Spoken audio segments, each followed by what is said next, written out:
Hey everybody, Rich Lovell with the Vacaville Baseball Barn, and today I'm going to do the first of a 5-part series on how to increase bat speed and power through technique. Not necessarily going out and doing a bunch of weightlifting or rotational exercises or core exercises, but through technique. And the first one that I want to talk about today is your stance and stride. And this is something that I know everyone that knows me, we don't really get too caught up in the stance and stride.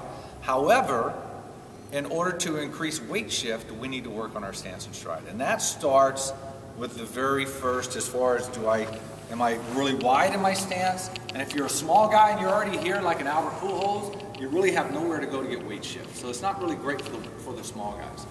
So essentially what we're going to talk about is getting ourselves in a stance. Whether you're open, whether you're closed, again, you know me, it doesn't matter. We don't begin our technique until our front heel plants.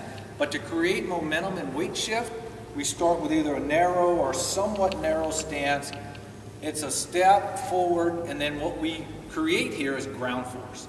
And that ground force is basically, right now, I have ground force because I've got my weight against the ground. And that's a relatively simple explanation there.